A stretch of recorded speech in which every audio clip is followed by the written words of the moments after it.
million next year. SIPTU sector organiser Neil McGowan says the trade union is looking for an urgent meeting on the issue. We're going to be engaging with the company over the next number of days and over the next number of weeks to ensure that the number of redundancies in the company are reduced. And the Court of Appeal has rejected all grounds of appeal against appeal raised by a man convicted of gangland murder of Michael Barr. In 2018, Eamon Cumberton from Mountjoy Square, Dublin 7, was found guilty of murdering him as part of the Hutch-Kinahan feud. Mr Barr was shot dead by two gunmen wearing rubber masks who burst into the bar where he worked in April 2016. That's it for now. More in an hour. News Talk Weather. Thanks to the AA. For great value home insurance, go online to the aa.ie. Mainly dry across the country tonight, mild with lowest temperatures of 9 to 12 degrees. And now you're up to date on News Talk. Off the ball. This is News Talk. Hello there, you're very welcome along. Busy show for you this evening. Coming up, the latest in our series with Professor Paul Rouse on the history of sport this evening after 8 o'clock. He will take us through the history of women in sport. On the football show after 9, Pat Nevin talks about the homophobia he experienced in the game and talks about where we are now and where we need to go. As well as that, the Laois manager, Eddie Brennan, was expecting a busy summer on the sidelines. It's turned into a very different summer, but busy nonetheless on the front line. 53106, the text number. We are at Off the Ball on Twitter. Richie McCormack, as ever, alongside me. Hello. How are you, Joe? You well? Very well. And Nathan Murphy as well. Hello to you. Good evening, gentlemen. We will also play some of yesterday's Mount Rushmore, but again, as we agreed yesterday, the less said about that, I think, the better. We did just fine. Everybody was happy. Nobody was left out, and we move on. Oh, really? Really? You found 4 people for Kildare. The abuse I got for the Mayo Mount Rushmore from yourself and Ger Gilroy. And then, ye picked 2 Gaelic footballers. How many All-Irelands between them? Not many. Exactly. So I'll have an apology for the Mayo Mount Rushmore. No Jamie Heaslip. I could not believe Jamie Heaslip did not make it. Yeah, I feel like Jamie Heaslip is the big loser in our discussion. I think Willie McCreary made such an impassioned claim and case for Glenn Ryan, you almost couldn't leave him out. He just came on. So we had Dermot Early on the wall. I wasn't taking Dermot Early off. I just wasn't. And Willie McCreary came on and he said, Johnny Doyle, Dermot Early, they couldn't lace Glenn Ryan's boots at his best. If you're playing round towers, you were playing Glenn Ryan. He was a game changer. He was an unbelievable leader. He was our captain. He won 2 Leinsters. Glenn Ryan has to be on that wall.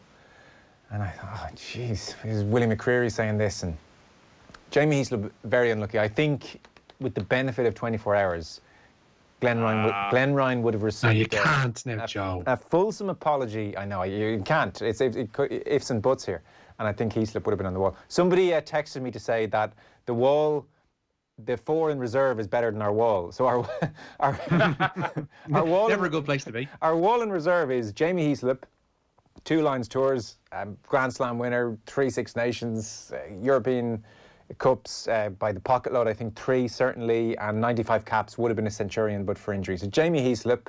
We had Pat Edery, who's ahead of Lester Pickett. He's in 2nd place in the all-time list of winners and was champion jockey in the UK 11 times, Pat Edery. We had Dermot Weld, who won the Melbourne Cup twice, first non-Australian to do it. First non-Australian, not just first European, non-Australian to do it, and he's won in the States as well. Dermot Weld missed out.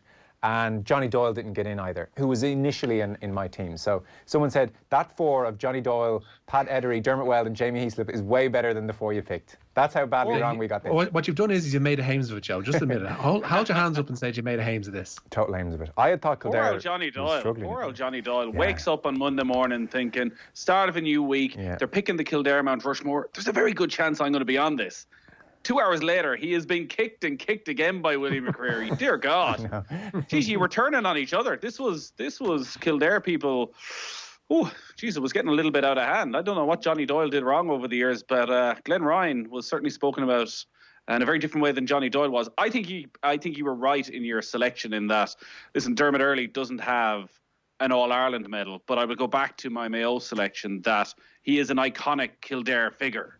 And you can't really think of Kildare sport without thinking of him. So therefore deserves his place up on the mountain. Yeah, I mean, ultimately, Ger picked him. The way it works is Ger picks his 4 and I get to make one change, and I just couldn't take Dermot Earley off that wall. He does mean too much to Kildare people. There's such esteem, the esteem in which he's held, the affection. So it's really tricky. How's Dublin going to work? I mean, I was just thinking about that afterwards. If Kildare was hard, Dublin is just the impossible county. Well, are you dividing it again through sports? Because you would have to think, in a way, automatics are Padraig Harrington, Brian O'Driscoll, John Giles. Oh, interesting. Right, I'll stop you there. So say we had one. Say we were into a Republic of Ireland international automatic. How can you leave out Robbie Keane based on his numbers? Now, he doesn't hold a place in the affection of everybody. Or Liam Brady, yeah. Chippy Brady, Paul McGrath. Paul McGrath. So this, again, if you're having a Mount Rushmore and you go on pure icon, it's hard to have one without Paul McGrath. And then, we haven't even touched on a Dublin footballer. We haven't touched on Jim Gavin. Well, Jim Gavin has to be on, doesn't he? Well, so who are you leaving off? Who are you leaving off? What does Kevin Moore? What does Kevin Moore have to do around here? Yeah, I presume we're leaving Dublin a while and try and figure this out. I think Dublin's last. It's all a build up to Dublin. So anyway. There's going to be controversy. Yeah, well, I'm glad my part is done. On Friday, Paul Howard and Tom Malone are going to do Wicklow, where Katie Taylor is the banker, and then beyond that, I'm not too sure. So that is on the way. Now, before we get into the news round, and there is very significant news from the Premier League, Richie, breaking news in the last couple of hours. We have been running our competition of sorts in conjunction with Aviva all week. We announced it last night. Aviva, Ireland's largest insurer, are marking the 10-year anniversary of the official opening of the Aviva Stadium and its proud long-term sponsorship of the venue. And to celebrate the milestone, Aviva are paying tribute to some of the most iconic sporting moments of the past decade. So feel free to join in. You can follow Aviva Ireland on Instagram and Twitter, and you can share your favourite Aviva Stadium memory. Use the hashtag #SafeToDream.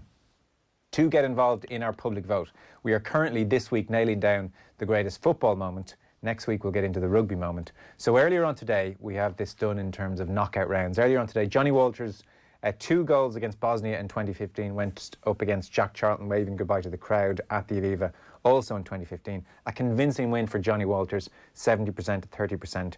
The latest poll has just closed right now. This was Shane Duffy's opening goal in the 5-1 defeat to Denmark, admittedly, but his opening goal, that magical moment, went up against Seanie Maguire's winner for Cork City against Dundalk in the 2016 FAI Cup final. The votes are in, they have been counted and verified, and we can reveal by a margin of 74% to 26, the winner is...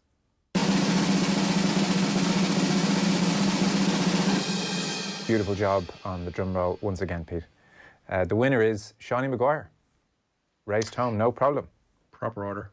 Yeah, I think when you're talking about a last minute of extra time in a cup final, in a great rivalry, to win it, I think you got to be in there. Shane Duffy, it was one of the most glorious half hours I think I've ever had as Ireland led. Even different to, say, Shane Long, where there was a fear at all times after he scored that Germany were going to come back and beat us. At that moment, like the Danish looked decidedly average. Yeah. But if you strictly take it as just a moment, as you said, they score, there's the jubilation. I do remember thinking to myself, I was at that game as well. We must have been broadcasting it. I think you were doing commentary, yeah. Well, actually, I wasn't, because funny, I was thinking most of these games I was doing commentary or reporting, and that game I was sitting beside one Stephen Kenny for the entire match. Check you out. Because we were doing something slightly different, and I'm fairly sure he turned to me on the hour mark when we were about 4 or 5-1 down. And he said, "Nathan, this is the past. I am the future. Things will be different from now on." You're pretty sure he said that, are you? That's quote. That's my memory of what happened.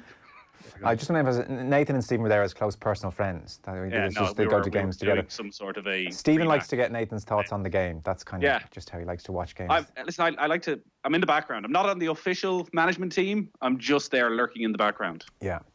So, but I do remember thinking, my God, there are definitely issues with this Martin O'Neill, Roy Keane partnership and this team, but man, they can do some amazing things in the big games. You have to give it to them. They do pull it out of the bag, and then of course what happened. So Johnny Walters will go up against Seanie Maguire in the second semi-final on Thursday. Now, before that, as we round things off, before we get into Richie's news round, tomorrow morning we'll have the first of our semi-finals. So Shane Long's goal against Germany is the big one to beat in all this. That goes up against Kieran Kelly's 4 saves in the 2010 FAI Cup final for Sligo against Shamrock Rovers. Now, Kieran Kelly was on OTBAM this morning. He saved 4 penalties in this shootout. He was the reserve keeper. He came in, he saved 4 penalties, and he talked to Gerano this morning frankly, about what it's like just to be in the zone at a moment like that. And I just felt time was so slow. Even on the second penalty save, you know, I don't think I celebrated it. I was just like, I felt that I was in so much control at that moment in time.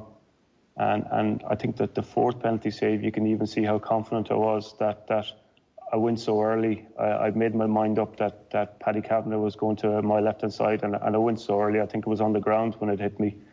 And I felt, I know it's probably a little bit cheeky, but I was thinking about how we were going to celebrate with the lads. So that's how confident I felt at that moment in time prior to the kick. I suppose if you look at the penalty shootout, I felt I was in control, even though, you know, should a goalkeeper be in control of a penalty shootout? You know, it's some people say it's a lottery, and I suppose the penalty taker is favourite, but I looked at it. I suppose I looked at it quite differently, and I felt that you know, it was something where I believed in what we were doing would help us succeed. As they're happening and as you're saving them, and you saved the first one and you saved the second one, are you like, something special is happening here, or are they actually all got to take each individual penalty on its merits? Yeah, it was one penalty at a time. I think that's what I was trying to speak to myself. If I remember back, Owen Doyle took our first penalty, and I was in the corner flag. I didn't look at our penalties, for the main reason I didn't want to emotionally get involved in the shootout. So I remember I was just sipping on a bottle of water and just focusing on a piece of ground, or while our penalties were going in or not going in, as the case was happened. So every time I'd hear the reaction from the crowd, I just knew it was my turn to go in goal, and I didn't really focus on the score. Really interesting stuff. That elusive zone that he managed to get his mental state into must be just a joyous place to be.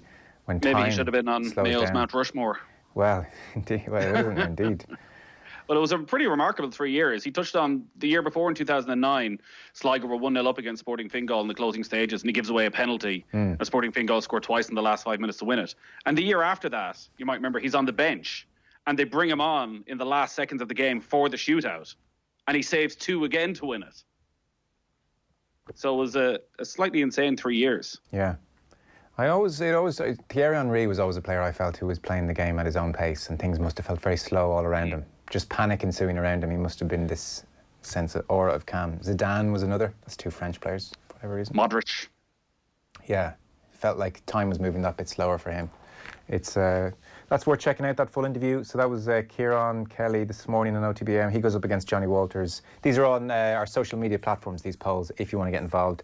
And we'll get stuck into the rugby greatest moment in the Aviva Stadium over the last decade next week. So let's start the news round, fellas. Bring people up to date what's going on. Richie, news from the Premier League? Yeah, the Premier League today confirming that 6 individuals have tested positive for COVID-19 at 3 different clubs. The total comes from 748 players and club staff that were tested on Sunday and Monday. The figures translate as 0.8% of those tested coming back as positive. By comparison, 10 of the first batch of 1,724 tests in the Bundesliga returned positive, or 0.58 of those tested. Avi Lazaro is the CEO of Prenetics, the company providing the tests to clubs. He insists the public are not deprived of testing because of Premier League footballers. Look, I think when it comes to testing generally, one always wants to strive to test and turn around results as fast as possible. Certainly from our company perspective, when we're working with employers generally, we anticipate to have results available within 48 hours. Yes, so in terms of our consortium, with Prenetics lead, yes, some of the consortium partners, of course, are working with NHS England, but I can categorically say that the testing we're undertaking, the process which we're undertaking, from everything related to PPE, to the swabs, to the actual laboratory analytical process, is not taken away from NHS resources at all. It's headline news, Nathan, but when you look at it in percentage terms, 0.8% of those tested came back positive. The Bundesliga, in their first batch of tests, it was 0.6 of those players coming back testing positive. The Bundesliga, from at this point that the Premier League are in, took 5 weeks to get back to action. So the Premier League, 0.8% positive tests with a return in 4 to 5 weeks realistically. That's okay, that's fine, they're on track with that. And it's not necessarily players either. It could well be backroom staff. We are unlikely probably to find out right now who the individuals are, but as you say, it's very much in line with what happened with the Bundesliga. You would expect that the Premier League have made provisions for this. They're talking about having to self-isolate for 7 days, maybe some people for 14 days. It is, as we get closer the day, like is part of a Premier League manager's Friday press briefing going to be, well, these 3 players have been ruled out as a precaution because they've tested positive and they have to self-isolate for the next 2 weeks. And then as we get towards the latter stage of the season, I know we'll talk about this later a bit more, and relegation is at stake. Do clubs put up a fight to get games postponed, or do they agree in advance that they just have to kick on regardless? But I think in terms of numbers, clearly it seems a good bit less than the general population. On what they're saying about the testing, like clearly maybe it's not taking away from the NHS, but the question would be, could it be adding to the NHS? Are there people who could be tested if this money was invested? And maybe that's not the Premier League's concern. They're private businesses. Maybe they shouldn't have to consider, from what I gather, this company deals with many, many private businesses who want their employees to be tested on a regular basis. But that's where maybe the moral question comes into it again. The other front that they're fighting, of course, Richie, is what players have to say about all this. We had heard grumblings with various players over the last while. Troy Deeney has come out and spoken in a very concrete way about why he is not going back anytime soon. Yeah, he says he won't be returning to training with Watford. Players will be strictly monitored and tested, as we know, for coronavirus. But speaking with boxing promoter Eddie Hearn on his YouTube channel, the Watford captain Troy Deeney insists he feels it's too much of a risk for him. It only takes one person to get infected with the group for that to be a 1 to 6 ratio. And again, I don't want to be bringing that home then. I've just had my son's like 5 months old. He has breathing difficulties. So I don't want to come home to put him in more danger. So you're right there, you can't really argue with that, Nathan. His 5-month-old son has breathing difficulties, and his reasoning was twofold. He also talked about the scenarios for Black, Asian and ethnic minorities. The outlook for them if they catch COVID-19 is far worse, and he wants extra screening in place potentially to check for underlying heart issues and beyond, was what he said this afternoon. And he put this forward in a Zoom meeting and didn't get much back. So they're his 2 reasons, broadly speaking.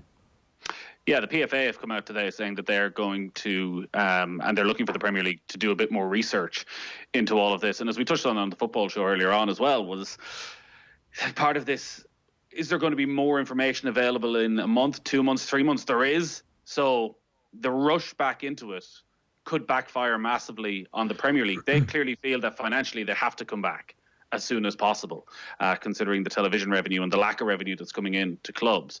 But is there going to be information in 3 months' time that if they held off would enable this to take place in a far safer manner? You'd have to think there is.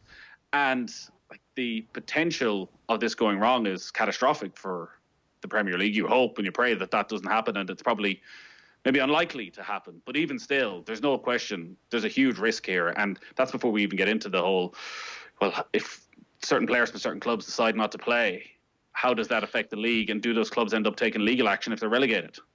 One of the other things that's actually after coming up in the last 24 hours as well is that the doctors and medical officials that work for clubs, so it's like physios, club doctors and sports scientists, they were all surveyed as part of their grouping, and nearly half of them came back and said that they don't feel that they've been adequately briefed in how medical protocols will unfold over the course of Project Restart. So I think they said nearly 70% of club doctors or medical officials in the EFL felt they had to, what's the word they're looking for? They were being forced to comply with how things were unfolding. So that's another thing to be cognizant of, is that the doctors aren't necessarily happy at the clubs with how things are progressing towards a return to play. Okay. Well, we'll leave the COVID-19 football stories for the time being then. That's where we are this evening. Meanwhile, no surprises, Manchester City are not taking a 2-year European ban lightly. Yeah, no, their appeal against that ban from Europe will be heard at the Court of Arbitration for Sport next month. The Premier League champions were found to have breached financial fair play rules by UEFA in February. City denied the allegations. They are accused of committing serious breaches of European football's FFP regulations between 2012 and 2016. The early part of June is when we're hearing for City's appearance there. Meanwhile, all entries for this year's cancelled Dublin Marathon will remain valid for 2021. The race is due to be held on Sunday, October 25th, but organisers say they explored many alternatives for running the race safely, but none were available. Okay, racing then? Yeah, Horse Racing Ireland confirming today that this year's Tattersall's Gold Cup will be run at the end of July. They say all but 3 of this year's planned Group 1 races will retain their original dates. Racing is due to resume behind closed doors here at Naas on June the 8th. There's quite a few calls in here for splitting Dublin into 2 for Mount Rushmore. There's a north side spot and there's a south side spot. We get Killiney looking over at the Howth Hill. We'll get Mount Rushmore there looking at each other. But is this because there's too many, or is this because that certain individuals are more representative of the north side of the county or the south side of the county? Maybe both. Couldn't you? Both would work, wouldn't they? North versus south side. Let's reignite that war, Richie. Do we need to? It's all about the west side, Joe, as you well know. As you said, Joe, you could have had 2 Kildare Mount Rushmores. So why should Dublin be treated any differently? Yet again. What? Why don't we give them 5 Mount Rushmores? Why don't we make it gold-plated Mount Rushmores? Well, that's a good point. More importantly, says somebody, who goes in the Mount Rushmore of off-the-ball presenters? Oh, well. That would be an interesting show. That sounds like that should be the theme of the Christmas party. That's Christmas party. Well, certainly I'm never getting in a room with 300 people in a confined space anytime soon, so I think we can rule out a Zoom Christmas party. A Zoom Christmas party. That is going to be a thing, everybody. Everybody. Can you get sacked from saying things at a Zoom Christmas party? I don't know. I thought I'd muted myself. I'll be busy washing my hair. Get ready for it now. We are all going to be going to Zoom Christmas parties. There you go. If ever there was a time for Fat Larry's band to re-release Zoom, this was it. It's a joke wasted on YouTube. Ulster Chief Executive Johnny Petrie. Don't even know. Yeah, I know. There. You see, it's fine. Don't worry about it. Something to do with music. Ulster Chief Executive. It was something to do with music, Joe. Early 80s favourites, Fat Larry's band. Sorry, who also had the great hit Act Like You Know. I'll stop interrupting you here. Ulster Chief Executive Johnny Petrie has backed the proposed interprovincial series that will likely accompany rugby's resumption in this country. It's believed a series is planned for the last 2 weekends in August. Meanwhile, Petrie has told the BBC that games behind closed doors will be a reality for quite some time. And meanwhile, Munster say new signing Damien Dale Endy has completed his isolation period after travelling from Japan. All passengers travelling from overseas are asked to self-isolate for a fortnight. Dale Endy's Springbok teammate Orji Snyman is due to arrive at the end of May, while Matt Gallagher, their other new signing, will come in late June, and all 3 will officially begin their Munster careers on July the 1st. Okay, Champions League then? Yeah, if and when the season's Champions League resumes, it could spark a sprint finish. UEFA's working group, comprised of the European Club Association and the European Leagues group, are leaning towards a trimmed-down version of the competition in order to see it completed. Under their proposals, the remaining 4 last 16 second legs will be played on August the 8th. The quarter-finals would all be single-leg affairs, and both the semi-finals and the final will be played in Istanbul. August 29th has already been earmarked as the date for the final, which could result in the UEFA Nations League, which is due to begin on September 3rd, just 5 days later, itself being postponed. Yes, it's a working model of sorts, Nathan. It's a hashtag festival of football as well. Yeah. Getting all these teams from across Europe to one country right now still seems quite fanciful, but we're 4 months away from that, so here's hoping. It will be strange. One-legged ties, maybe they'll be brilliant. Maybe, again, much like people talk, maybe this will force the GAA into a permanent rethink in terms of championship structure. Maybe we go back to some sort of one-legged Champions League matches. I mean, they'll work fine this year. I'd be surprised though. I mean, like the two-legged thing is so just much money. working so well, and so much money, yeah, which is generally the bottom line. Meanwhile, we're going to find out what's happening with Serie A in the next couple of days. Yeah, a decision on Serie A's possible resumption will be made on May 28th. The Italian government's Technical Scientific Committee panel has approved amended medical protocols surrounding a return to play. So out goes the 15-day quarantine period. Testing, though, is to be ramped up across clubs, with 2 swabs taken in the first 24 hours and then every 4 days, and blood tests every 14 days. Sports Minister Vincenzo Spadafora says he'll meet with FIGC President Gabriele Gravina and Lega Serie A President Paolo Dalpino, and May 28th will be a final decision on the resumption will be made.